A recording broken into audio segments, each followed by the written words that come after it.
Queridos escobuleros y escobuleras, lo que vais a escuchar a continuación es la segunda parte del programa especial fin de temporada de La Escóbula de la Brújula, grabado en la Casa de Cantabria en Madrid.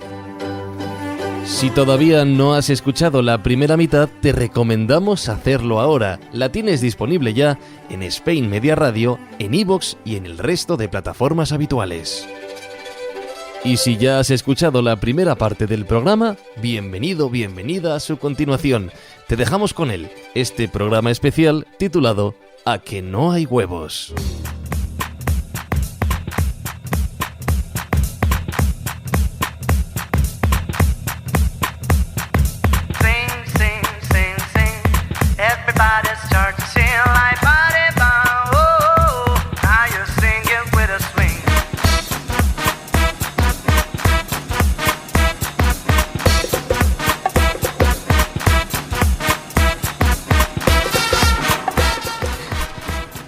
Hola, doña Israel Espino, muy buenas, ¿qué tal estás? Muy buenas, encantada de la vida. Bueno, vamos a dar paso a lo que podríamos decir personajes de cine. No porque los otros no lo sean, sino porque sobre estos realmente se han hecho algunas películas, como es el caso del personaje que tú nos traes, Anne Bonny, la pirata irlandesa. Sí, señor. Y más que películas, además, creo que es un personaje más conocido por la gente más joven, así de mi edad. Sí, sí. Porque... No, y mucho más joven. Y mucho más joven. Porque se han hecho videojuegos, sí. manga... Y lo veremos, Efectivamente. Realmente la cogí después de pensarlo porque mi primera opción, Jesús lo sabe, era alguna de las muchas mujeres extremeñas que acompañaron como un hombre más a los conquistadores. Pero luego pensé, porque aparte de guapa soy lista, y entonces pensé, digo, espérate, si vamos a hablar de gente con un par de narices, seguro que salen los extremeños por algún lado. Efectivamente, ya he contado tres. Arias Montano, que ha mencionado aquí el compañero, los antepasados de Aldana, y también, ¿quién ha sido? Pizarro. Por cierto, que hay un refrán extremeño que se utiliza mucho, un refrán, no, una frase hecha, que cuando alguien tiene mucho valor se dice, tienes más cojones que el caballo de Pizarro. Por la ¿El de Espartero no? ¿El de Espartero no? No, el de Pizarro, ¿tú has visto la estatua de Pizarro en el brazo de Trujillo? Pues eso. Bien dotado. Eso. Han salido ya 3 extremeños y 2 leoneses. Tendría que ver la que está en el estamos vaso, ahí, estamos ahí. Que Guzmán el Bueno no lo ha dicho, pero era leonés. Junto con Don Suárez de Quiñones. Anne Bonny nace en Irlanda, pero seguro que tenía sangre extremeña. O leonesa. Completamente. Bueno, el caso es que... Bueno. Anne Bonny, vamos con Anne Bonny. Sí. Me encanta esta mujer. Veréis, ella es irlandesa, nace en Cork. Su padre era abogado, pero su madre era la criada, concretamente además la criada de la mujer del abogado, con lo cual cuando se queda embarazada, su madre, hay un gran escándalo y el padre tiene que huir con su amante, con la criada, y se van a Charleston, cruzan el océano, se van a América, a Carolina del Sur, y allí el padre decide emprender negocios, monta una plantación y la verdad que le va muy bien porque era un tío muy espabilado. Cuentan que ella ya desde jovencita, por cierto, paréntesis primero, la he cogido también porque ella existió realmente. Sí. De hecho, nace el Día de la Mujer, 8 de marzo de 1698, y la he cogido también porque tiene mucho de leyenda, aunque existió. Cuenta la leyenda, esto seguramente no es real, que ya desde jovencita, desde pequeña, se le veía el carácter y dejó medio tuerta alguna compañera. Sí es cierto que por lo visto algún chico intentó aprovecharse de ella, incluso hablan de un intento de violación y de que no lo mató, lo dejó bastante malejo, pero sí hubo, es normal que se le quitaron las ganas, sí. Exactamente. Como debe ser. Llega Anne a edad casadera y ella estaba, dicen que influida por las historias de piratas. Había una pirata irlandesa, además, muy conocida, Grace, que había conocido, Grace Mailey, un siglo antes, y dicen que, bueno, que ella, todo el mundo de los piratas le parecía muy bonito, le parecía muy romántico, y decide casarse con uno que iba de pirata, pero que realmente no pasaba de ser un chivatillo de puerto. Ella se va con él, pero en los momentos que él tiene que irse fuera, tiene que embarcar, pues ella se aburría y entonces decide liarse con todo lo que pillaba, básicamente. Que es lo que hacían todos en la zona, pero ella era mujer, con lo cual estaba mucho peor visto. En una de estas escapadas conoce a un pirata, esta vez sí de verdad. El pirata Jack Rackham, también llamado Calico Jack. Calico porque llevaba unas ropas hechas de calico, de una tela de algodón sin teñir. Y también ahí hay varias versiones. Unas, las menos, dicen que bueno, que lo llamaban así porque era muy atildado, muy bien vestido. De hecho, también vestido, que era sospechosamente femenino. Mientras que otros dicen que no, que al contrario, que la primera noche que se conocieron, él se la llevó al camarote y no sabemos qué le haría allí a la muchacha, pero desde entonces perdió el norte, perdió el marido y dijo que se iba con él para siempre. Y efectivamente empiezan roban un barco, montan una tripulación y empiezan sus andanadas como piratas. Y entonces aparece un episodio en el que también hay 50.000 versiones, en el que capturan un barco y encuentran uno de los marineros especialmente guapo. Dicen que Anne le entra al marinero, obviamente, aunque ella ya estaba en la tripulación vestida de hombre, porque estaba prohibido llevar a mujeres en el barco, vestida de hombre, estaba ya como, yo creo que ya como novia oficial, porque, hombre, tú puedes pasar por hombre un ratillo, pero en un barco lleno de marineros es muy difícil. Más normal que el capitán, que Jack, diría, bueno, es mi novia, y que sí se vistiese de hombre para combatir, por ejemplo. Pero cuentan que, bueno, ella seguía teniendo la moral un poco distraída y entonces cuando ve a este chico joven y guapo, pues intenta entrarle. Pero entonces el chico le confiesa que no es un hombre, es una mujer, que se llama Mary Read, otra de las piratas más famosas. Ahí volvemos a encontrar más versiones. Unos dicen que ella le dijo, no pasa nada, nadie es perfecto, y siguió con ella. Otros dicen que realmente se hicieron muy amigas. Yo lo dudo un poco que fueran solamente amigas, porque a ella a las mujeres les gustaba zurrarlas más que quererlas. De hecho, por cierto, uno de sus episodios también más famosos es con una española, con María Vargas, que estaban las dos peleándose por el mismo hombre, y cuentan que tuvieron un duelo a espadas, pero que ella terminó matándola de un pistoletazo. O sea, imaginaros. El caso es que sí que se hicieron muy íntimas. Hay muchas versiones que dicen que realmente tuvieron una aventura. Y luego la versión que últimamente se está poniendo más de moda, pero porque yo creo que a todos los hombres es la que más os interesa o más os gusta, es que al final se hizo una entente cordial entre ellas dos y el capitán. Entonces se pasaban allí, la habitación del capitán es una orgía continua, ¿no? Se ponían a Barlovento. Sí, totalmente, y a popa, creo. Totalmente. Lo cierto es que, bueno, llega un momento en que todo lo bueno se acaba y entonces capturan el barco. Y ahí sí que hay un episodio bastante curioso que justifica por qué ella está aquí, en el que se dice que toda la tripulación, incluido Jack, el capitán, estaban borrachos o deciden bajarse a las bodegas para cogerse la última borrachera viendo que ya no tenían escapatoria. Y las únicas que luchan en cubierta son ellas dos, vestidas de hombres, pero luchan. Evidentemente no consiguen nada, a todos los encarcelan, pero ellas se acogen a una ley que existía por aquel entonces, que era que no se podía matar a las mujeres que estaban embarazadas. Las dos alegan estar embarazadas. Mary muere de unas fiebres en prisión y cuentan que a Jack, antes de matarlo, puesto que ella estaba embarazada, le dejan a ella acercarse a donde estaba él encerrado.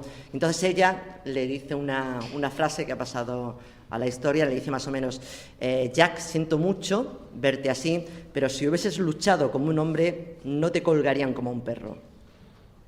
No sabemos la cara que se le quedó a Jack, pero lo mataron al día siguiente. Y también dicen que él pronuncia una frase que es así, totalmente pertenece a la leyenda, pero que es muy bonita, que dice, desgraciado aquel que encuentre mis numerosos tesoros, porque no encontrará nunca un barco capaz de cargarlos todos. Realmente es muy bonita, pero falsa, seguramente, porque además no se sabe nada ni de sus tesoros, ni de que hubiese pronunciado tal frase. Israel, una pregunta. Fíjate, yo había leído que, bueno, ella, de hecho, marcaba mucho su lado femenino, su feminidad, incluso cuando batallaba. Y en el momento en el que, bueno, pues ya tenía vencido al rival, al hombre, entonces ella, haciendo alarde de su lado femenino, le mostraba un seno, un pecho, para decirle: te ha vencido una mujer. Y entonces lo mataba. ¿Es cierto? No, pero me encanta. Entonces... Hay ilustraciones, ¿eh? Es que Sabes que la leyenda corre por ahí. Sí. No, pero es que para que veas como la mayoría de las veces la historia le escribe los hombres. Aparte del trío que tanto os gusta, lo de enseñar una teta os pierde. Entonces... No, de verdad, es que he leído 50 versiones sobre el mismo tema. Por ejemplo, cuando capturan al guapo marinero y tal, y ella le entra, entonces Mary le enseña un pecho y le dice: soy una mujer, ¿vale? Segunda versión, cuando ellas dos están juntas y el capitán Jack, celoso de que esté con un hombre, entra y además casi a punta de pistola le dice que qué hace con su novia, ella le enseña un pecho y le dice: tranquilo, soy una mujer. O sea, es como la tarjeta de visita, ¿no? Entonces, según estas versiones, estarían todo el día constipándose el pecho. Pero bueno, oye, la imaginación es libre y es cierto que es verdad que la leyenda invade completamente esta historia. Si a ti te gusta, David... Yo me remito a las imágenes, a las ilustraciones. Me parece bonito. Vas a morir, pero mira esto. Se me está ocurriendo una leyenda paralela. Se rompía la camisa como el camarón. Sí que sí. Bueno, lo cierto es que ya terminamos. Misteriosamente a ella no la matan. Ella, como le habían perdonado la vida por estar embarazada, misteriosamente desaparece de la cárcel. También hay numerosas versiones. La más romántica es que un jefe pirata manda una carta diciendo que o la sueltan inmediatamente o van a escuchar sus cañones. Falsa también. Lo más seguro es que, como afirman algunos de sus descendientes, fuera el padre el que, enterado de que la iban a matar, pagó un rescate y se la llevó. De nuevo, dos versiones. Una que dice que terminó de monja, no sabemos si enseñando el pecho o no. Soy monja. No sabemos. No sabemos. Pero la que tiene más visos de realidad es que ella termina sentando la cabeza, termina casada con un buen hombre, termina muriendo a los 84 años, con 8 hijos. Cuidado, y esta sí que es la noble gesta que las mujeres llevamos siglos haciendo y que yo creo que debía traer aquí, tener 8 hijos, uno detrás de otro, y encima aguantarlos, a ellos y al marido.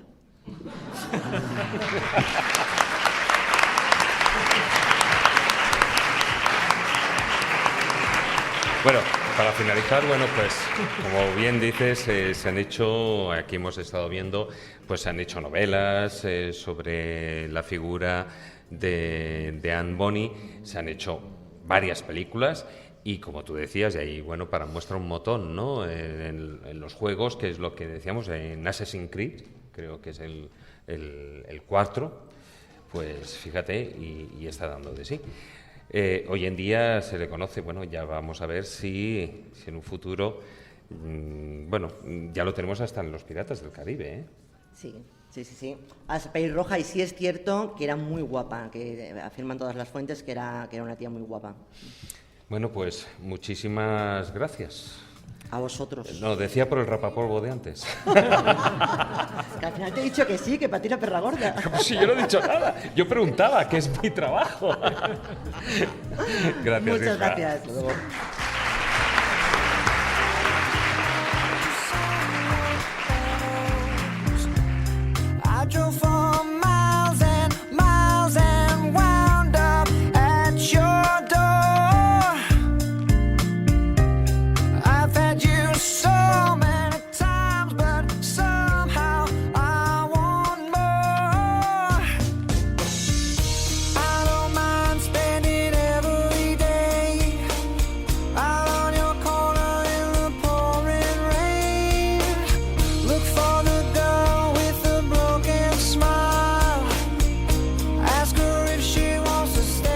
Bueno, y seguimos con el programa porque dentro de estos personajes cuya vida es de cine, un ejemplo a seguir, como decíamos al principio del programa, un personaje distinto a los que hemos estado hablando hasta ahora, como decía, un personaje, un ejemplo a seguir por su constancia, por su ímpetu. Nos lo trae nuestro compañero Marcos Carrasco, que evidentemente no ha podido estar aquí en el salón de actos. Se trata de la pintora Serafín Luis. Con él os dejo.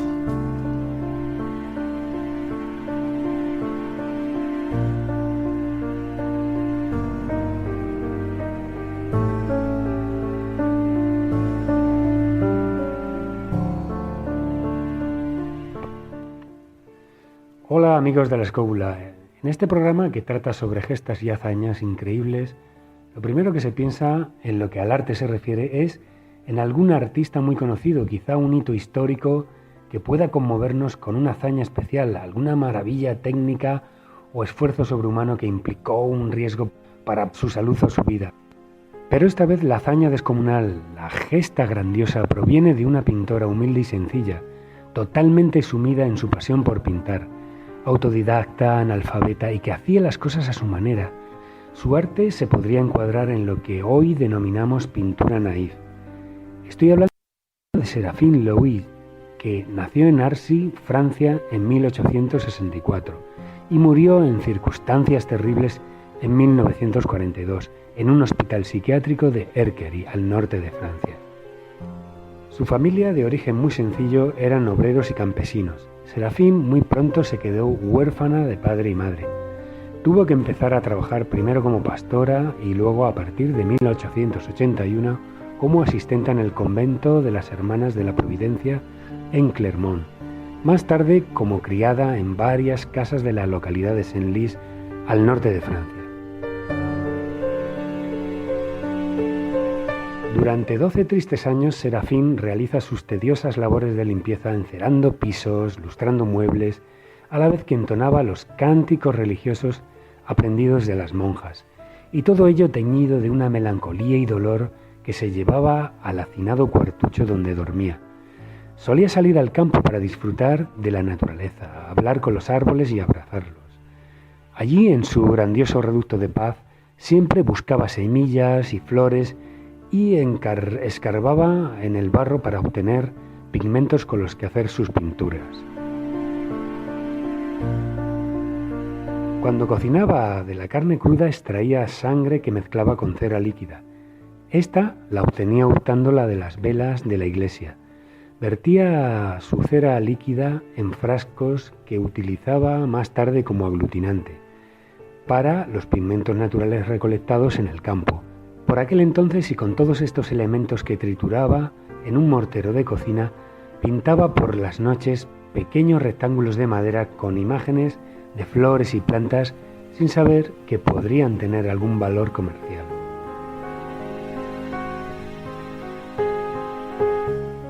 Serafín afirmaba que ejecutaba sus obras al dictado de los ángeles y la Virgen, pero desafortunadamente no tuvo mucho apoyo, ya que era reprendida por los dueños de la casa por su inapropiado trabajo. Por aquel entonces, el galerista y marchante Wilhelm Ude casualmente alquiló una casa en Senlis y quedó impactado cuando vio un lienzo llamado Naturaleza muerta con manzanas, pintada nada menos que por la mujer de la limpieza. Se queda fascinado por su belleza primitiva y directa. El cuadro tiene alma. El marchante se ocupa por esas fechas de adquirir obra de pintores naif como Henri Rousseau y André Bouchamp.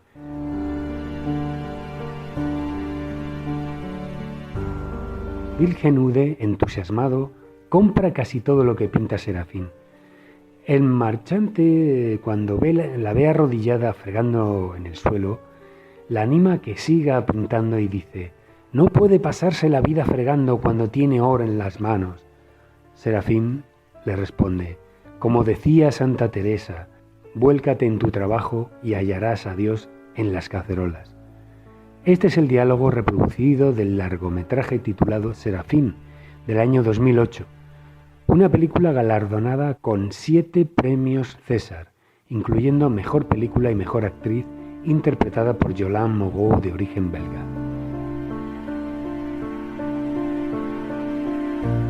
Durante la Primera Guerra Mundial, la pintora y el marchante pierden el contacto, pero más tarde, entre 1927 y 1930, Wilhelm vuelve a recuperarlo y le va comprando casi todo lo que pinta. Pero llegados aquí os preguntaréis, ¿cómo era la pintura de Serafín Luis? Pues sí, amigos de la Escóbula, para los que no tenéis el placer de ver las imágenes que se proyectan aquí en directo mientras estoy hablando, os las puedo describir. Nos desconcierta de qué forma una persona que tenía una vida no precisamente llena de felicidad podía crear pinturas con esa exuberancia y esplendor. Tarea fácil sería vaciarnos en adjetivos grandilocuentes, pero vamos, intentaré contenerme. Sus cuadros son una explosión orgánica de colorido, un despliegue de energía cromática que participa de las misteriosas claves de la expansión del universo. Flores, hojas, tallos y frutas y un sinfín de elementos vegetales se expandían desde el centro del cuadro hacia sus extremos. Su arte trascendía lo puramente naif. Serafín percibía esas fuerzas cósmicas aplicadas a lo cotidiano en un bodegón de flores. Toda la tristeza de su humilde vida fue sanada con semejante creatividad, una inmensa labor en la que ella se entregaba espiritualmente. Su analfabetismo no fue obstáculo para poseer un conocimiento, es más, dio lugar a una inmensa sabiduría intuitiva en el terreno de lo artístico. Su forma de pintar consistía en extender grandes telas en el suelo y por la noche, a la luz de las velas, se dejaba inspirar por las entidades angélicas a las que esta increíble artista se entregaba. A principios de la década de los 30 del pasado siglo, Serafín Luis pinta con frenesí, ya que deseaba tener una exposición individual en París, aunque nunca se llegaría a realizar en vida. El marchante Wilhelm dejó entonces de visitarla tan a menudo y la pintora se sintió abandonada y sin amigos.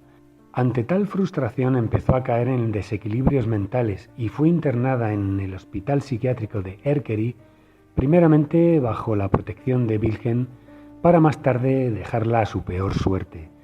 Durante la ocupación alemana de la Segunda Guerra Mundial fue horrible para los miles de personas que vivían en estos hospitales.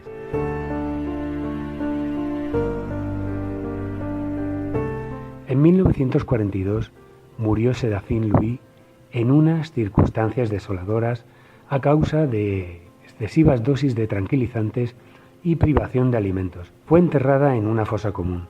Serafín Luis se merece más que un taller del pintor en nuestro programa.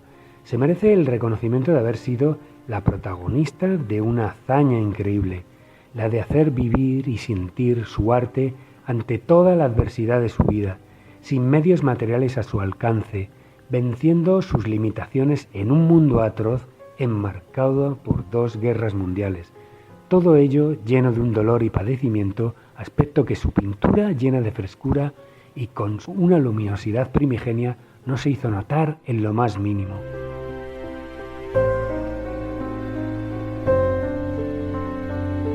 Hasta la próxima temporada, amigos, en la que seguiremos desentrañando los misterios del arte y, por supuesto, en vuestra compañía.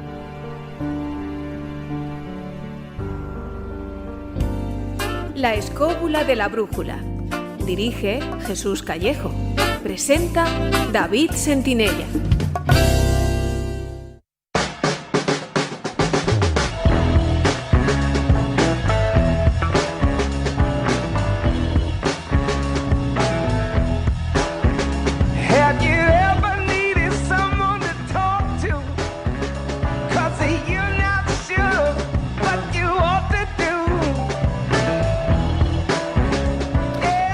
Y después de esa vida cinematográfica que tiene, Serafín Luis, vamos con un personaje verdaderamente del cine. Yo diría que es un clásico del cine. Es director, productor, guionista, actor. Muy buenas, don Manuel Berrocal. Muy buenas, ¿cómo estamos? Muy bien, estamos hablando del gran Roger Corman. Roger Corman, Roger exactamente. Corman es un personaje que seguro que todos absolutamente conocéis su obra, aunque no lo sepáis. Si hoy, en el buen sentido de la palabra, o a lo mejor en el malo, según quien quiera, tenemos un cine muy concreto que nos viene de Estados Unidos, no nace en otro momento nada más que gracias a este señor, a Roger Corman, porque él crea un cine que va dirigido por encima de todo al público, a un público juvenil muchas veces, que se caracteriza con un guión no excesivamente elaborado, donde lo importante es el valor de la música, el valor de la escena, es decir, lo que hoy en día estamos viendo en cualquier película que podemos estar viendo continuamente. Y todo ese cine nace de un señor que sin duda alguna cambia completamente lo que es la concepción del cine en Estados Unidos. Hombre, de hecho se convierte en cine de culto, ¿no? Hoy es considerado cine de culto casi todas sus películas. Hoy sí, antes no. Ya, claro. Evidentemente, claro, pero muchas de ellas ha sido por una cuestión de años, no por el valor cinematográfico de las mismas, hay que decirlo claro. Realmente Roger Corman, el gran valor, y en cierto modo que he querido traerle aquí, sobre todo ha sido por el hecho de que demuestra que no hay nada que sea imposible de conseguir si tú quieres. Este señor, bueno, conoce el mundo del cine más o menos a través de su padre y decide en un momento determinado entrar a formar parte de él. Para ello, primero se hace ingeniero, posteriormente hace literatura en Oxford. O sea, no estamos hablando de ningún señor que fuera un tuercebotas, tenía una preparación bastante importante y un día decide, pues bueno, entrar en el cine. Y él aplica una serie de normas muy concretas al cine. La primera, aprovechar todo lo aprovechable. Lo segundo, saber al público al que vas dirigido. Y lo tercero, lo importante no es la película, lo importante es el resultado. Todo ello tiene una característica muy determinada. Eso que hace, que llega a hacer casi... Bueno, en realidad ahora mismo me parece que sigue vivo, tiene 91 años, sigue trabajando, que quede claro, y tiene, me parece que son 176 películas entre producidas, dirigidas y demás. O sea, su producción ha sido francamente impresionante. Se hizo famoso, sobre todo su trabajo, a través de una serie de películas que hizo basadas en los cuentos de Poe, La caída de la casa Usher, El Cuervo, es decir, toda una serie de películas muy concretas que les mete encima, porque él era un gran seguidor de Freud, y decide meter toda esa simbología de alguna manera secundaria en un momento determinado de todo lo que era el problema psicológico en esas películas que él hacía. Pero ¿cuál era el gran valor como para traerla aquí? Pues el gran valor es que este señor, pues bueno, pues tenía su característica muy concreta. Él no hacía películas, las hacía como churros. Podía hacer en un momento determinado, pues bueno, lo cierto es que en un año estaba a lo mejor haciendo 100, 120 películas, pero tenía la característica de que en un momento determinado él llegaba y cuando ya la productora con la que trabajaba le empezaba a bloquear porque económicamente no es que no fuera rentable, es que no podía mantener tal producción, él se crea su propia productora. Y el sistema era sencillo. Llegaba por la mañana y decidía, bueno, vamos a hacer tal película, tal, no decidía una, decidía 3. Se levantaba por la mañana a las 6 de la mañana, él cargaba todo el material en el camión y si eran películas que aprovechaba en un momento determinado, las 3, pues en la playa, se llevaba y repartía el material. Parte en una parte de la playa, parte en otra y parte en otra. De tal manera que volvía al hotel, recogía a los actores y se los llevaba. Entonces llegaba a la altura del primer montaje y filmaba una serie de escenas. Llegaba a la segunda, que generalmente solía ser un poquito antes de comer, realizaban las siguientes grabaciones y luego, después de comer, aprovechaban ya para realizar las terceras grabaciones. Y luego ya llevaba a los actores, técnicos y demás nuevamente al hotel, se volvía, cargaba otra vez él con todo el material en el camión y se lo llevaba. ¿Por qué? Porque así era la única manera de tener una mayor producción sin tener problemas, pues bueno, con los sindicatos de Hollywood que había en ese momento. Porque esa normativa, si lo hubiera tenido que hacer con técnicos y demás, nunca lo hubiera podido hacer. Es decir, su capacidad de producción era tal, y estuvo así un montón de años, hasta que descubre, evidentemente, que lo importante es el hacer un cine orientado, sobre todo, al mundo juvenil. Un mundo juvenil que en Estados Unidos llena autocines, llena cines, sobre todo de sesiones matinales, y todo ese cine, casi todo, lo hacía él. Porque era un cine hoy lo llamamos serie B, por decir algo, entendamos, serie B no es un elemento despectivo, porque es que hoy lo utilizamos como un elemento despectivo. Serie B es que en España lo hemos tenido igual porque existían la serie A y la serie B, es decir, las grandes productoras hacían serie A, películas importantes, y luego en todos estos sitios tipo autocines, cines de barrio y demás y tal, que normalmente había doble sesión, se completaba con una segunda película que era esa serie B. Es decir, que la serie B no quiere decir que fueran malas películas. Pero sí de bajo coste. Sino de más bajo coste. Y este señor llegó directamente a hacer algunas películas no de bajo coste. O sea, él por una apuesta y $1.000 hace La pequeña tienda de los horrores. Una de las películas que yo creo que más hemos, iba a decir, soportado en televisión, porque las han pasado tantas veces que ya ni se sabe.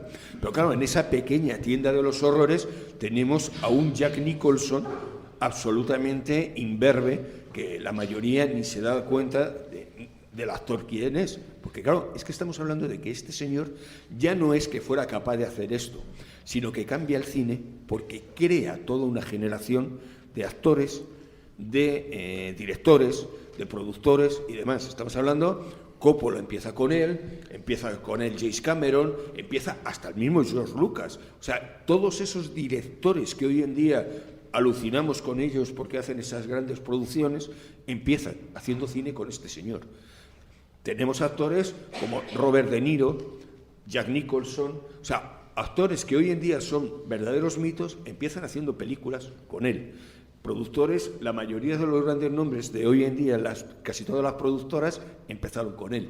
O sea, que estamos hablando de alguien que cambia completamente el cine. ¿Y para ello qué hace? Algo muy sencillo, ya os digo, aprovechar lo que hay. Y llega hasta el extremo de que aprovecha hasta películas que no eran suyas. Él hace en un momento determinado una cosa muy concreta. Se dedica a comprar, no derechos, porque claro, esas cosas no existían. Llegaba directamente, tenía, como quien dice, casi ojeadores en otros países. Llegaban, compraban una película, se la llevaba para allá, la remontaba, hacía lo que le venía en gana con ella, le cambiaba los diálogos y la sacaba como película propia. De Rusia llega a sacar, me parece que tiene, no sé si son 44 o 46 que tenga yo localizadas. Pero claro, eso no quiere decir nada. Japonesas ni os cuento las que llevan. Porque claro, Godzilla, realmente se conoce Godzilla, la película japonesa, por Roger Corman, por su versión, no por la original. Porque claro, por ejemplo, en España nosotros lo que conocemos es la versión de Roger Corman, el montaje que la hace a su aire. ¿Qué hacía? Cogía la película, grababa a lo mejor 10, 12 escenas en las cuales metía un actor americano, generalmente de segunda, tercera, cuarta, quinta fila, o que el pobre ya estaba no en decadencia, sino que había desaparecido. Y directamente intercalaba en medio de la película una escena en la que salía un señor americano, decía una frase sin que viniera a cuento, y ya con lo cual era considerada película de Roger Corman. Pero claro, no es Godzilla. Nuestro querido Paul Naschy padeció a Roger Corman. Las películas de Paul Naschy fueron conocidas en Estados Unidos gracias al señor Roger Corman, que hizo su montaje. Entonces, claro, tenéis escenas en las cuales se ve a Paul Naschy de hombre lobo, se corta la escena y se le ve directamente a Bela Lugosi, que no sabes qué rayos pinta allí, porque la acaba de meter única y exclusivamente porque es que no está ni en el guión, pero eso sí quedaba bien. O sea, estamos hablando de eso. En cierto modo, Roger Corman estaba muy orgulloso además de estas películas cutres que hacía, porque en el año 1990 claro, saca un libro que dice cómo realicé 100 películas sin perder un solo centavo. Sí, es un libro que os recomiendo, de verdad. Se ha publicado en español e incluso, bueno, en su momento tuvo bastante éxito, hoy en día ya no es localizable, pero vamos, está en cualquier sitio tipo Amazon o en librerías de viejo y demás, y por 2 duros, o sea, no estamos hablando, porque bueno, ha sido un libro que pasó en su momento casi desapercibido, pero es muy divertido ver cómo fue capaz en un momento determinado de cambiar la concepción del cine enfrentándose a ese Hollywood establecido y de los grandes actores y de no sé qué y tal, y para ello ¿cómo lo hizo? Pues eso, haciendo cosas como comprando metraje en un momento determinado de actividades del ejército, y eso le servía y lo metía en las películas, viniera o no a cuentos, eso es lo de menos. Pero claro, luego tenemos que tener en cuenta que cuando llega el vídeo, nosotros realmente en España no hemos tenido el concepto de lo que significó el vídeo realmente como negocio. En Estados Unidos, claro, cuando empieza el vídeo, las grandes productoras dicen lo de siempre, ¿no? Eso no va a desplazar nunca al cine, nunca va a hacer. Solamente hay dos productoras que realmente entienden cuál es el valor del vídeo. Walt Disney, evidentemente, y Roger Corman. Dos señores que, claro, hacen del vídeo el gran negocio americano. Y entonces, pues a partir de ese momento, el tío empieza a hacer las películas serie B.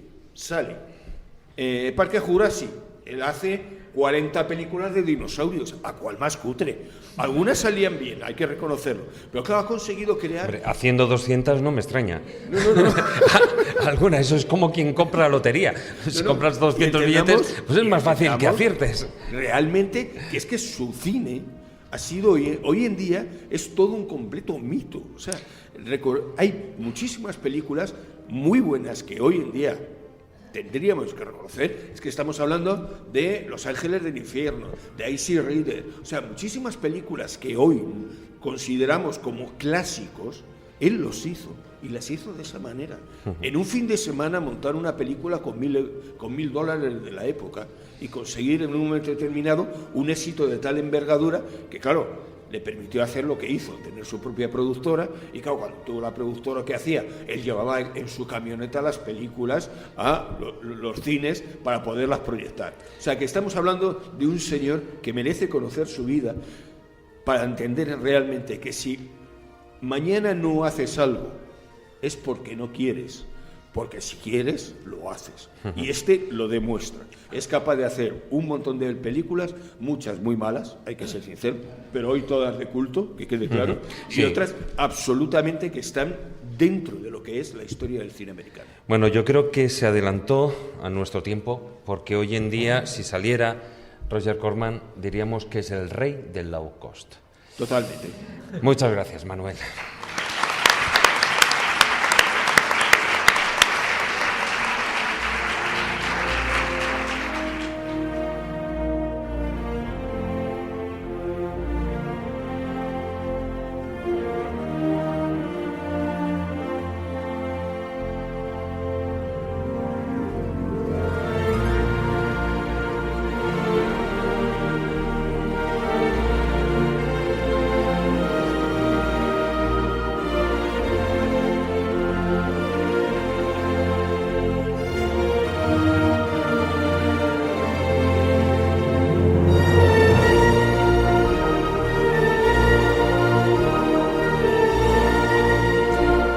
Y seguimos con el programa con otro tema absolutamente diferente. Si bien es cierto que la vida de esta mujer o de este hombre, ahora lo discerniremos, es totalmente de película el tema, el caso que nos trae hoy don Fermín Mayorga. Muy buenas, caballero. Muy ¿Qué tal buenas, estás? muy buenas, bien. Pues precisamente es Elena o Heleno de Céspedes. Sí, señor, una mujer de Alhama que era, descendiente de moriscos, que, se casó con un hombre de Jaén, tuvo un hijo, pero ella interiormente realmente era lesbiana. Ella quería llegar a casarse con una mujer y abandonar esa vida que sin duda alguna le habían impuesto y que culturalmente así estaba establecida. Entonces los huevos, nunca mejor dicho, de esta Helena de Céspede que pone sobre la mesa para conseguir su objetivo es que va a engañar nada más y nada menos que a la mismísima Iglesia Católica, va a conseguir casarse con una mujer de Cienpozuelo por la Iglesia Católica, un sacerdote la va a casar. Ahora contaremos cómo fue el hecho, pero además va a conseguir en 1587 que le den el título de cirujano, porque lógicamente cuando llega a la corte ella se transforma en hombre, se transforma de una forma no solamente ya a nivel de vestuario, sino que como tenía las artes de saber perfectamente, pues cortar algunas partes de su cuerpo, ella, pues lo que son los pechos se los va no a cercenar totalmente, no se los va a cortar totalmente, pero a raíz de ahí lo que va a hacer también es su vagina se la va prácticamente casi a coser de tal manera que que la van a ver determinados médicos de la corte, incluido algunos muy cercanos a Felipe II, y además no son capaces de ver en ningún momento pues, esa parte femenina que algunos dicen que tiene, y que por lo tanto ese hombre que se ha casado en Ocaña con María Cañas, una mujer de Cienpozuelo, que por cierto no era lesbiana esta mujer de Cienpozuelo, ella se casa con él porque pensaba que era un hombre. De hecho, cuando se cose su vagina, lo que se hace es un pene a través de la piel de oveja, le echa lana, le echa también determinadas cosas de dureza y sus testículos.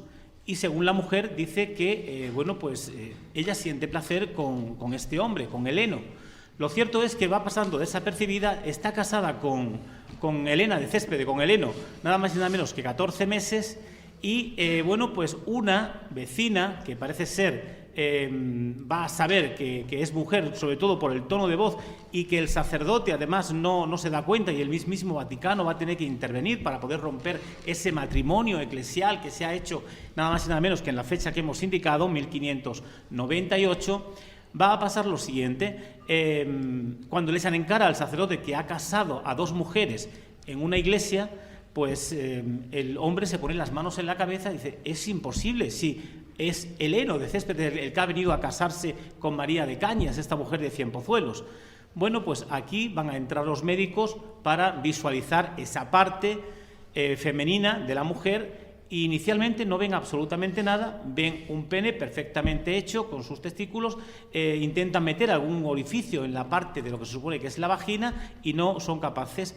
Al final van a descubrir que realmente es una mujer porque unas matronas, unas parteras, son las que van a conseguir introducir, sobre todo una que desconfiaba bastante de ella, una vela, una pequeña vela, por el orificio de la vagina, y ahí se va a descubrir que Elena de Céspedes, realmente es mujer. Pero antes, con esos huevos que dije anteriormente, consiguió casarse por ese lugar que estaba prohibido y vetado, y se la estaba jugando, lógicamente, con la Inquisición. En ese momento hay un proceso contra ella a través de la Inquisición de Toledo, pero además engañó al protomedicato, porque al hacerse hombre también les hizo creer que era cirujano. Cirujana era, desde luego, pero le dieron el título de cirujano como tal, y así coló, con lo cual Elena de Céspedes se enfrenta no solamente ya ante la Inquisición por lo que estaba el hecho en sí que había cometido, que era un acto según la Inquisición de sodomía, sino además también con todo el protomedicato que se le echa encima para, de alguna forma, ir a favor de la Inquisición y que se ejecute, ¿no? Y en este caso que se quemase en la hoguera, porque la sodomía era castigada precisamente con ese delito. Ella va a luchar en todo momento para decir que todo lo que tiene es de nacimiento y que realmente era hermafrodita. El documento además te lo pone bien claro, el documento está en el Archivo Histórico Nacional y además... Sí, la gente está viendo ahí una fotografía precisamente de ese documento.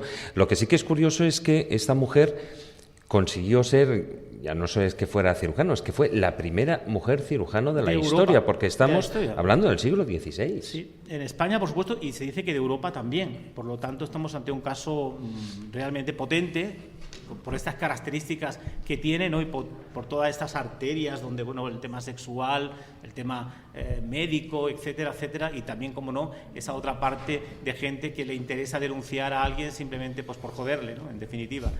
Y al final la mujer cae bajo la tela de araña del Santo Oficio de la Inquisición de Toledo, la van a detener cuando se descubre realmente que es mujer, y se las va a encerrar en las cárceles secretas del Santo Oficio, y a partir de ahí, en la plaza del Zocodover, en Toledo, se va a salir con el famoso San Benito que se le ponían a los sodomitas también, y va a subir al cadalso, y la sentencia que se le va a dar a Elena de Céspedes, no así a su compañera, a su mujer casadera, porque ella no sabía que era realmente una mujer, no va a ser tampoco la de fuego, porque realmente a un sodomita en esas fechas se le quemaba directamente en la hoguera.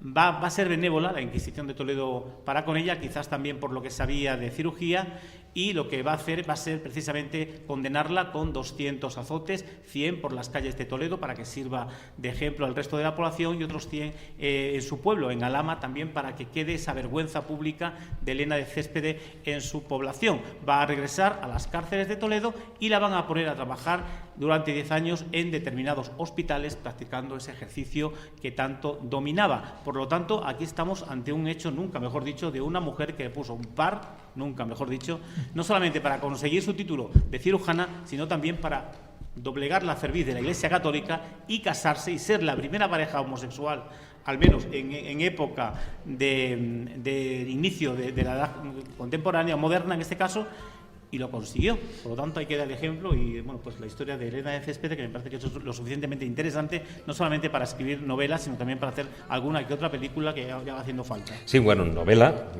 ya se escribió en su momento. Agustín Sánchez de Pidal, exactamente, se publicó hace, me parece que fue en el 2010. Y película, pues no sé si había algún intento ya de conseguirlo. De todas maneras, está claro que cuanto menos es una historia muy interesante y que muchas gracias por habernosla traído aquí. Nada, un placer como siempre.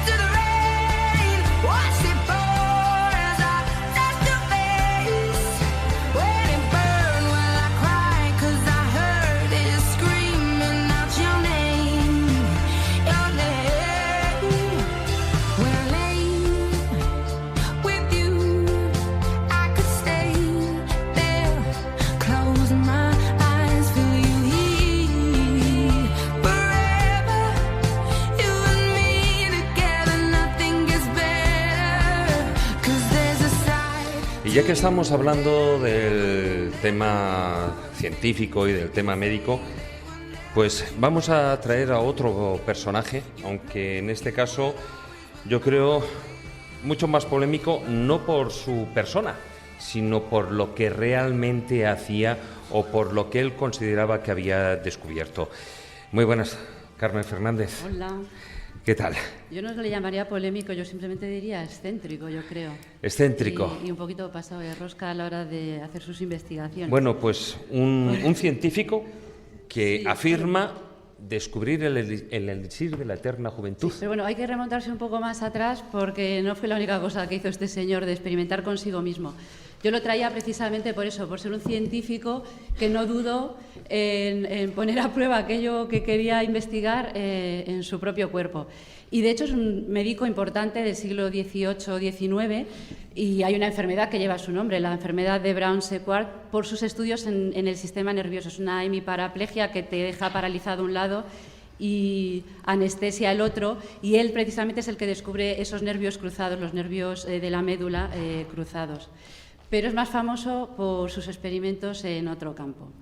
Como digo, nunca dudó eso. Él era de Mauricio, de la isla Mauricio, y en una epidemia de cólera ahí comenzó con sus propias experimentaciones, ¿no? Él pensaba, y se adelantó en 35 años al descubrimiento de las bacterias, que la enfermedad de cólera probablemente se transmitía de una persona a otra porque hubiera algún espécimen o algo en la sangre o en las aguas contaminadas por heces o demás.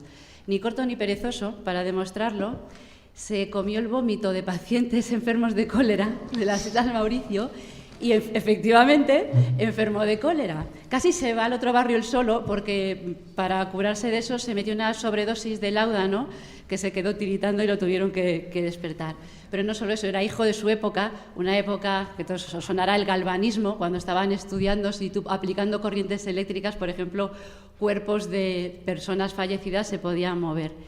Y él inyectó su propia sangre a individuos guillotinados en la guillotina, con lo que demostraba que aunque esas personas ya estaban muertas y tú le aplicabas impulsos eléctricos y en realidad no se movían, al inyectarles esa sangre oxigenada, la suya propia, conseguían moverse durante un tiempo. Y después hizo un descubrimiento, también se adelantó en su tiempo, se adelantó a los investigadores que descubrieron la adrenalina y la testosterona, estudiando y aquí viene la parte graciosa y por eso estaba aquí, las cápsulas suprarrenales. Él descubrió que si tú las estirpabas, los efectos de los productos que segregaban esas cápsulas suprarrenales cambiaban, o la acción cambiaba. Y después estudió algo que estudiaba todo el mundo en aquella época, cómo podemos mantener la fuerza, el vigor, la vitalidad, cómo buscamos un elixir de la eterna juventud. Entonces él hizo su razonamiento. Dijo, esto de la vejez tiene que estar afectando, y en un programa que se llama No hay huevos había que hablar de huevos de verdad, de testículos. Dijo, pues esto es que aquí tienen un problema con los testículos en la vejez, porque los síntomas de fatiga u otros síntomas de la vejez se parecen a los que tienen los eunucos. Y entonces empezó a desarrollar sus elixires. Probaba extractos de testículos para inyectárselos a las personas que habían perdido su vitalidad sexual. Sugería el empleo de inyecciones de esperma también a pacientes o personas de edad avanzada para ver si conseguía estimularles en su actividad. Intentó hacer injertos testiculares en cobayas, en conejillos de Indias, aunque eso no funcionó. Y ya cuando tenía 72 años, y yo creo que él se debía ver a sí mismo falto de vigor, decidió hacer el experimento que le hizo famoso y por el que pasó, bueno, entre todas las otras cosas que ya he dicho, que hay enfermedades con su nombre y sus investigaciones, entre comillas, un poco más serias. Se preparó un batido de testículos de perro y de cobayas, y creo que por ahí también dicen que añadía un poco de semen. Lo diluyó en agua. Lo que pillaba alrededor. Lo que encontraba por ahí. Sí, lo diluyó en agua, lo filtró y empezó a inyectárselo. Se pasó 15 días inyectando... Por lo menos no se lo bebió, jo. No, se lo inyectó directamente a la vena, que le debía parecer más productivo que fuera directamente a sangre, ¿vale? Entonces, pues eso, como digo, se estuvo 15 días con esto y de repente yo creo que por efecto placebo y por autosugestionarse a sí mismo, pues dice que había recuperado un mogollón de vitalidad, 72 años tenía. Dice, podía subir tramos de escaleras, pero a lo loco y sin descanso. Podía trabajar muchísimas más horas en el laboratorio, imagino que machacando testículos de perro o de conejo, haciendo puré con ellos. Y ya una cosa que no quiero pensar cómo le quedó el laboratorio comprobando esto, decía que la potencia de su chorro de orina había aumentado en un 25%, ¿vale? Pasados esos 15 días de maravillosos efectos vigorosos... Eso es un chorro. Eso es un chorro y no otra cosa. Ríete tú del mannequin de la fuente. Se fue a un congreso médico y allí presentó sus resultados. Y sorprendentemente... la gente estaba entusiasmada. Los periódicos no hacían más que hablar del elixir de la eterna juventud del doctor Brown-Séquard. De ser eficaz sería todo un descubrimiento. Tenía tantos pedidos que tuvo que contratar asistentes para hacer esos purés de testículos y tuvo que reducir la demanda y decir que solo podía suministrárselo a 1.200 médicos de toda Francia, ¿vale? No era una tontería, o sea, aunque esto en realidad no funciona y lo miramos a ojos del día de hoy y pensamos que estaba tarado el pobre, había gente famosa y por ahí se dice que personajes como Émile Zola, el novelista, se inyectó extracto de testicular de Brown, y no solo él, sino también Pasteur, que se debía sentir mayor y quería seguir trabajando. Claro. ¿Trabajando a quién? El problema... estaba investigando Pasteur, oye, que estaba haciendo unas...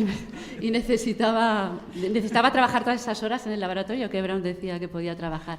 El problema de todo esto, claro, es que encima le salieron suplantadores. Había gente que hablaba de que había creado brebajes del mismo estilo, con lo que la cosa se le fue de las manos, empezó a perder todo aquel respeto que había ganado como médico con sus trabajos. Bueno, los periódicos hablaban de las aberraciones seniles de Brown. Un escritor estadounidense decía, la idea esta del tratamiento de rejuvenecimiento es tan antigua como la estupidez, tan maligna como la superstición, tan cruel como la barbarie, es falsa en sus premisas, falsa en su lógica, falsa en su conclusión. Los periódicos en Francia decían que era el hombre del que más se había reído todo el mundo en la historia, sacaron caricaturas a costa de él, pero sí es cierto que hasta España llegaron anuncios del elixir de Brown-Séquard, que por ahí habrá salido alguna foto en Cataluña donde se vendía y se anunciaba como elixir en toda Europa, de la eterna juventud. Y ahí probado en sí mismo y demostrado con el chorro de orina. Bueno, pero... ¡Qué chorro! No quiero pensar quién limpió ese laboratorio. Pero bueno, vamos a dar un salto porque sí que hay otro personaje, ese es muchísimo más actual. Estamos hablando de alguien que sí que ganó mención de honor. Mención de honor en los premios Darwin. Porque ¿alguno de vosotros ha probado alguna vez o ha pensado? Bueno, todos habéis visto la película Up, ¿a que sí? La de Disney con Pixar, con globos, se sube a una casa. Bueno, ¿y por qué no una silla de jardín? Sí. Contigo encima. Sí. Y llegar hasta la estratosfera. Pues es que Larry tenía un sueño desde que era pequeño y Larry quería volar, pero Larry era miope y en las Fuerzas Aéreas estadounidenses no le aceptaron. Entonces tenía que ser un chico imaginativo. Con 13 años vio unos globos meteorológicos colgados del techo de una tienda de artículos militares y ahí empezó a darle forma a su idea. 20 años más tarde, con su novia y unos amigos que yo imagino que debían estar todos igual de taraos que él, en el jardín de la casa de la novia, en San Pedro, en California, decidieron llevar a cabo esta aventura. Se compraron, aquí hicieron un poquito más los cálculos, 42 globos meteorológicos y compraron helio, gas. Llenaron los globos, los ataron a la silla de jardín de la novia de Larry. Él se subió, se puso un paracaídas a la espalda, se ató a la silla, enganchó una escopeta de aire comprimido de perdigones, porque esa era su idea para hacer explotar los globos y poder bajar. Una radio... Método totalmente tecnológico. El hombre lo planeó muy bien, una radio de banda ciudadana para poder comunicarse, pues eso, con los colegas que se habían quedado en el jardín y transmitirles sus experiencias desde lo alto. Y bueno, parecía de la escóbula, porque se llevó también unos bocadillos, una cerveza, la cámara de fotos. Sí. No fuera a pasar hambre ahí, sentado en la silla. Si lo organizas, lo organizas bien. Y si te caes, al menos te caes en condiciones. El problema es que él no hizo bien los cálculos. Y él pensaba que iba a subir unos pocos metros, que se iba a quedar ahí flotando en el jardín de la chica. Y dice, hombre, pues os saludo desde arriba mientras me como el sándwich. ¿Vale? Menos que llevar el botijo y la escopeta, lógico. Pero es que cogió 42 globos llenos de helio, ¿vale? Entonces, cuando cortó las cuerdas que ataban la silla, salió a la friolera de 4.600 metros de altura, ¿vale? Llegó ahí arriba y le empezó a entrar un poco el miedo. Pues digo, esto no lo había calculado yo bien. Le dio miedo disparar a los globos pensando que a lo mejor pues, se cargaba a todos y se iba a caer y se iba a matar. Se le cayeron las gafas, con lo cual el pobre miope se quedó ahí flotando, que no pudo disfrutar ni de las vistas, y se quedó a la deriva en Long Beach con la buena suerte de que invadió el espacio aéreo del aeropuerto de Los Ángeles, ¿vale? Sí, incluso ahí la conversación del piloto con la... Bueno, hay conversaciones muy buenas. Yo me he traído una que aquí he copiado porque el tío el sentido del humor no lo perdió con el miedo. Claro, al ver eso, que estaba entrando en el espacio aéreo y aunque tenía la radio de banda ancha y le podía decir a la novia, tía, que me he metido aquí en el aeropuerto, contactó, lanzó un mayday y claro, pues los radioaficionados de abajo pues, lo escucharon. Entonces le preguntan, oye, ¿y qué quieres que transmitamos al aeropuerto? ¿Qué les decimos? Y entonces Larry dice, es que el problema, la dificultad es que esto fue un lanzamiento de globos no autorizados, ¿vale? Entonces, sé que he invadido el espacio aéreo federal. Estoy seguro de que mi equipo de tierra, que eran los colegas que estaban en el jardín bebiendo cerveza, las que había dejado él abajo, han alertado a la autoridad apropiada, imagino, pero bueno, era solo para que les llamarais, no sé si a los colegas o a los del aeropuerto, y les dijeras que yo estoy bien. Bueno, ahí se quedó flotando. Varios aviones lo vieron, o sea, imaginaos la conversación del piloto. Torre de control, estoy pasando al lado de un tipo sentado en una silla de jardín con una escopeta en la mano. Y una lata de cerveza en la otra, que es importante. No, yo creo que las latas de cerveza se las había bebido ya antes, no le habían durado tanto la experiencia, ¿no? Entonces, claro, torre de control era, o sea, ¿qué has bebido, piloto? Pero no, lo siguieron con el radar, lo localizaron y entonces lo iban siguiendo. Entonces, bueno, después de llevar 45 minutos por ahí flotando, decidió que ya era el momento de usar la escopeta. Y le disparó a unos cuantos globos y yo creo que con los nervios se le cayó la escopeta, con lo cual no disparó a los suficientes y se quedó ahí flotando, pues a la deriva, bajando un poco, hasta que, bueno, transcurrido un tiempo, los globos se quedaron atrapados en unos cables de una línea de alta tensión. Provocó un apagón de 20 minutos en un barrio de Long Beach, ¿vale? Y ya la policía le estaba esperando abajo para recibirle con los brazos abiertos y meterle en la cárcel. Entonces, estuvo en la cárcel un poco tiempo, lo liberaron mientras estaban intentando deliberar de qué le podían acusar. Claro, entonces Primero intentaron ponerle una multa, los de la FAA americana, pues por violación del Reglamento Federal de Aviación de los Estados Unidos por invadir una zona de tránsito aeroportuario con una aeronave. Le querían poner una multa de $4.000. Él recurrió, imagino que diciendo que una silla de jardín no era una aeronave, y se la bajaron a 1.000, ¿vale? Entonces, bueno, pagó 1.000, salió de la cárcel. El hombre era camionero cuando hizo toda esta aventura. Dejó su trabajo.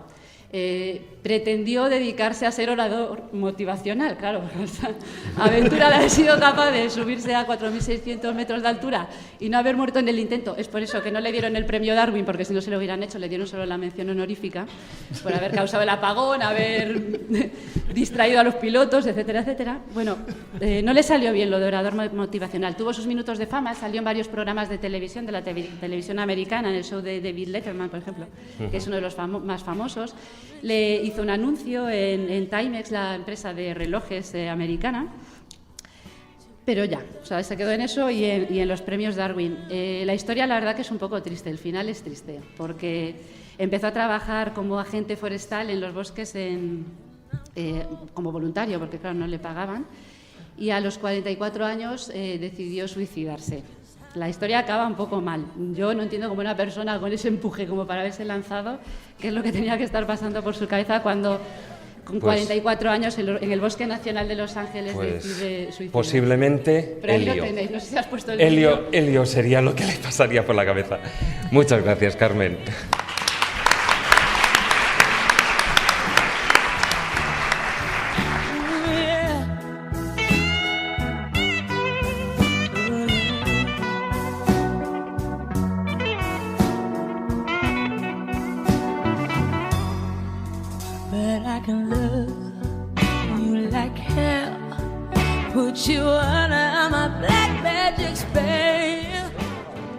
Y ahora es el turno de nuestra colaboradora, nuestra querida Marta San Mamet, que, como no, nos trae un interesante personaje desde su tumba en tumba. Se trata de Fernando Gallego Herrera. Tal vez alguno de vosotros lo conozcáis más como el ruso de Logroño. Hola, hola, hola, amiguitos y amiguitas escobuleros y escobuleras. A ver, este año en fin de temporada no puedo estar de cuerpo presente, de manera que lo vamos a hacer de cuerpo virtual, si todo acompaña y se puede pinchar el vídeo y ese tipo de cositas que ya sabéis que a veces los duendes nos juegan malas pasadas. Se acerca el verano, chiquillos. ¿Qué es lo que tenemos? Pues nada, pues mucho descanso, mucho leer. Fíjate si tenéis libros maravillosos escobuleros para elegir y eso, y disfrutar y relajarnos y esas cosas que nos gustan. ¿Dónde os voy a mandar? Pues mira, yo os voy a recomendar que vayáis a Logroño. No solo por esa catedral tan chula, la de Santa María de la Redonda con sus torres gemelas barrocas, sino para el tema, ya sabéis, del comercio y el bebercio, es que es el chiquiteo.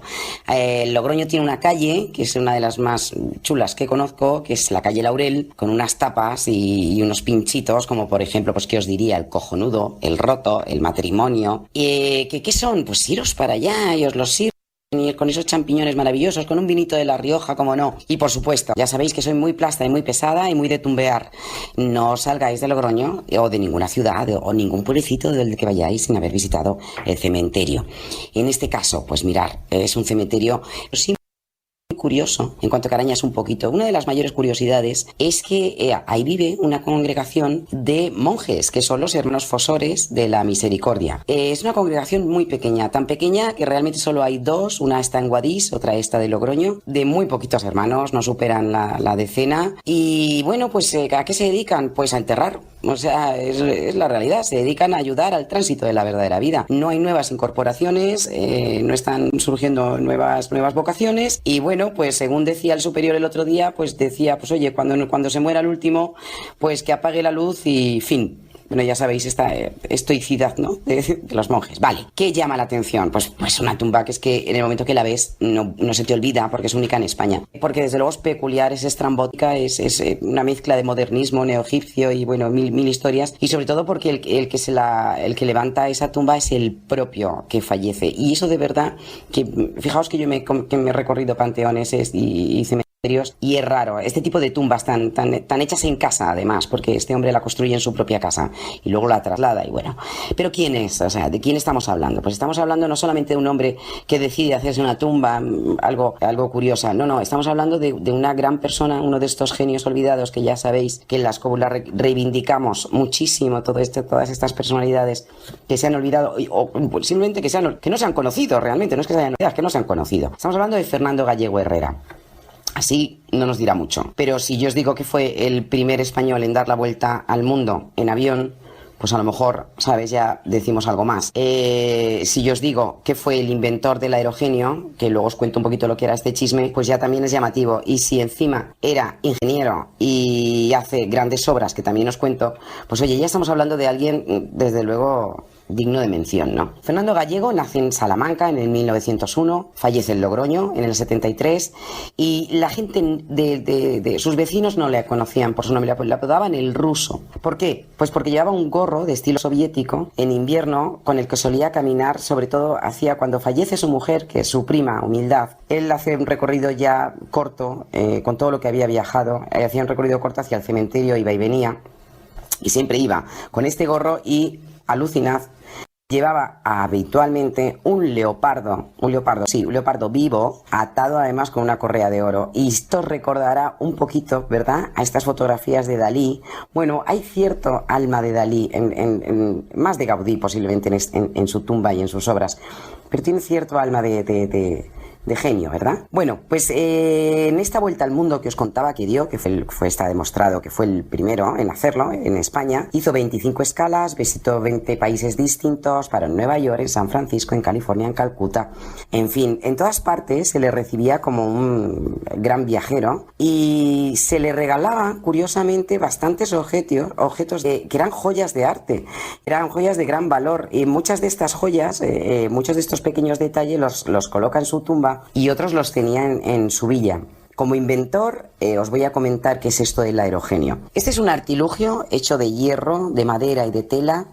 Imaginaos con unos 40 metros de longitud, o sea, grandote, provisto de unas alas cuadradas que se accionaban además mecánicamente, con un motor de 100 caballos, ya tenía potencia, y en la cabina cabían 3 viajeros. Bueno, este invento está reconocido en la Real Academia de las Ciencias, se pone en marcha y la primera prueba pues realmente es fatal porque sale ardiendo y entonces claro, es un auténtico desastre. La segunda, sin embargo, sí que se consiguió elevarse unos metros. No consiguió llegar a la estratosfera, como él decía, pero eso sí consiguió elevarse. Vamos a ver, es bastante normal que no consiguiera elevarse. ¿Por qué? Porque estamos hablando de que estaba hecho de hierro, pesaba muchísimo. Posiblemente hoy el mismo invento, con unos materiales mucho más ligeros, se había elevado muchísimo y lo habría conseguido, porque no había error en sus cálculos, había error nada más que en el peso de lo que quería levantar. Como ingeniero, que ya os he dicho que también era ingeniero. Bueno, pues tenemos pruebas, tenemos obras suyas, como por ejemplo, además bellísima, la estación ferroviaria de Francia en Barcelona, que es una maravilla. Colabora en el proyecto de la presa de Asuán y diseña un túnel que podéis investigarlo, que también es interesante, bajo el estrecho de Gibraltar. Este túnel, además, él deja documentación que está archivada, bastante interesante y sí que estuvo a nada de conseguir que se llegara a construir, pero bueno, llegaron las guerras y todo un poco. Pues este hombre lo que le ocurrió fue que no nació en un momento adecuado, como les pasa a todos estos genios, ¿no? Vámonos a la tumba. Bueno, cuando yo la visito, la verdad es que hace bastantes años, a mí me llama la atención que, aparte de los materiales y de lo extraño de la composición, pues estaba cayendo a pedazos. Entonces habían colocado estas vallas, que ya sabéis que bueno, somos muy dados a poner vallas, y ya está, y ahí las vallas van envejeciendo al mismo ritmo que la obra, que se está cayendo, y ahí estaba, no se distinguían apenas cosas, estaba muy sucia, desde luego brillar, bueno, pues brillaba relativamente. Es una obra de Gallego bastante peculiar. Si os dais cuenta, tiene un aire modernista, tiene toques neoegipcios, pues posiblemente por toda su estancia en estos países, y tiene lo que sí que se ve en él, que era un hombre muy culto y con un gran sentido de la trascendencia, porque vais a ver muchas teselas, las pongo aquí un poquito más aumentadas, y todos son poemas a su madre, poemas a su mujer, a la que adoraba, porque todo está refiriéndose constantemente a su querida humildad.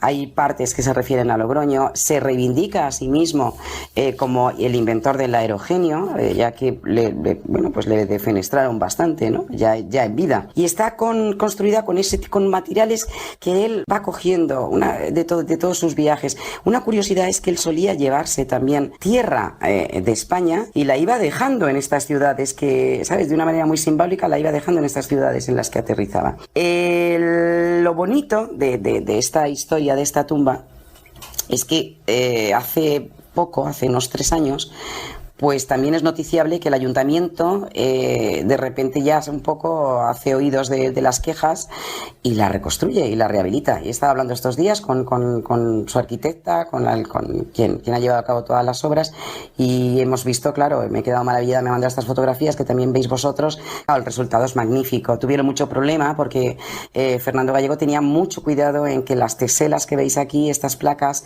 se las hicieran en Sevilla, en una esta de ceramistas muy reconocida que ya ha cerrado, y entonces volver otra vez a sacar estos tonos, los mismos colores, con las mismas propiedades, pues ha sido complicado. También estaba cayendo en su cimentación. Vamos a ver que ha sido una obra de más de 40.000 euros y que se agradece que los ayuntamientos, por supuesto, desde aquí va mi enhorabuena y mi aplauso, tomen medidas y todo nuestro patrimonio que está intramuros pues también se preserve. Bueno, esperar que mira, vamos a acabar con estos versos tan maravillosos de nuestro inventor, que veis que pone el mio alto fattore aquí en esta esquina al lado de esos leones que siempre son un simbolismo de la vigilancia de los leones que siempre vigilan las almas y protegen del mal.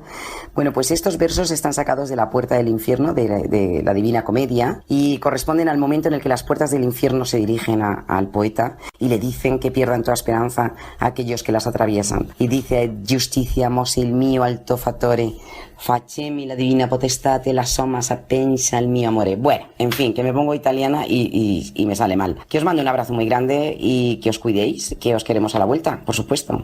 Chao, chao.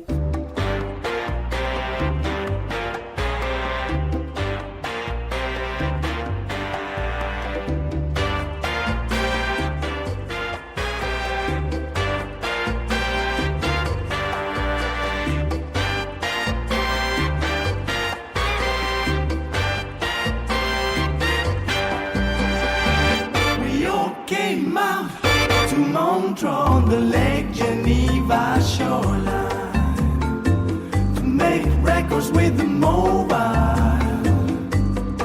We didn't have much time. Bueno, y muchos de vosotros os preguntáis, ¿y va a terminar ya el programa? ¿Y Juan Ignacio Maese no va a cantar? Pues yo la verdad lo prometo, he intentado que fuera así. Pero no. Ya lo tenemos, guitarra en ristre, porque no puede haber una despedida de esta 5ª temporada sin que Maese rasque un poquitín las cuerdas, ¿no? Bueno, y como hablábamos de Guzmán el Bueno, pues un pequeño romance sobre Guzmán el Bueno que no nos queda tiempo para mucho más. Así que ahí va. Y encuentro a lo que decía de su hijo degollar, que él daría el cuchillo para verlo de matar, y si tuviese otros hijos con la misma voluntad. Diciendo esto Alfonso Pérez un cuchillo fue a tomar y echóle por cima del muro que cayese en el real. Y el infante con gran ira mandó el cuchillo tomar, y allí a la vista de su padre le mandara degollar, le mandara degollar, le mandara degollar.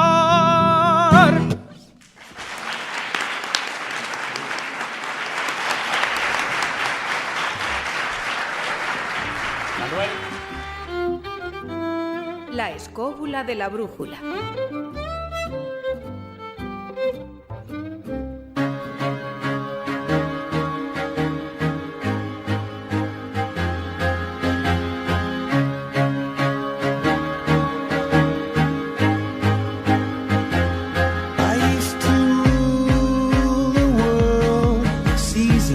eyes when I gave the word. Now in the morning I sleep alone.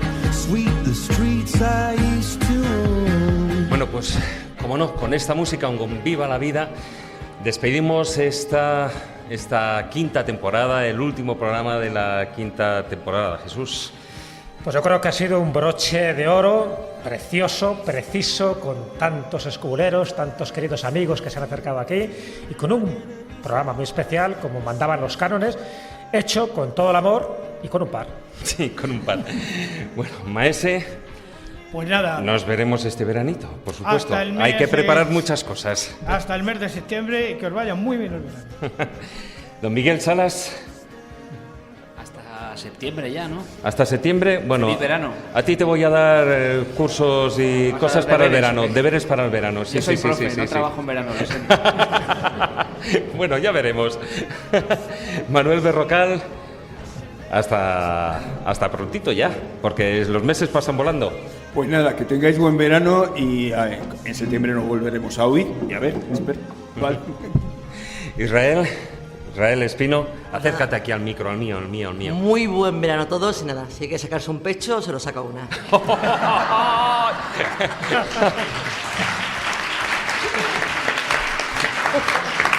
Eso es jugar con ventaja. Carmen Fernández. Pues muy buen verano a todos. Yo no me voy a dedicar a experimentar como hizo Charles. Lo de los globos todavía no lo sé, ya os lo cuento en septiembre. ¿Qué más me falta? Bueno, don Fermín Mayorga, caballero. Nada, que paséis buen verano y yo también lo intentaré pasar, que también me lo merezco. Y nos vemos en la próxima temporada. Don Guillermo Díaz, ahí, siéntate, su señoría, siéntese. Vamos a ver, acordaos de medir los pises al principio del verano y a dónde llegáis al final, ¿vale? Feliz verano a todos. Lo ha estado meditando, ¿eh? Lo ha estado meditando.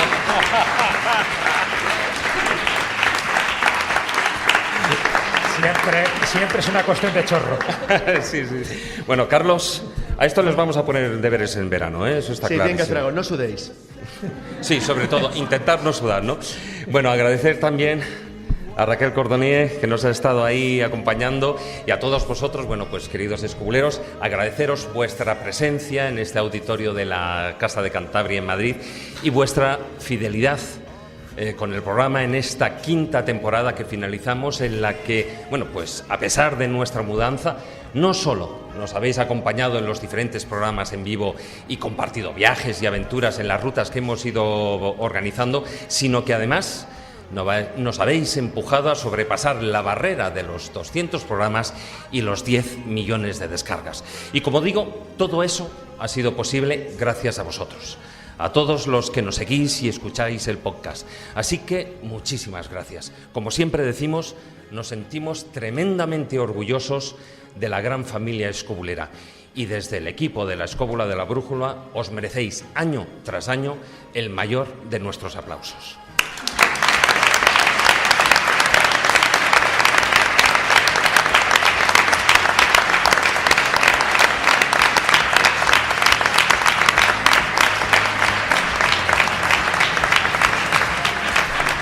Deciros que durante el paréntesis veraniego prepararemos también cada semana un podcast con momentos álgidos o desternillantes de la temporada, y también habrá alguna que otra novedad o sorpresita. Y por supuesto, si os habéis perdido alguno de los programas, os recuerdo que en la web de Spain Media Radio o en nuestros canales de iVoox o iTunes podéis descargaros todas las ediciones de esta temporada, al igual que de las dos anteriores.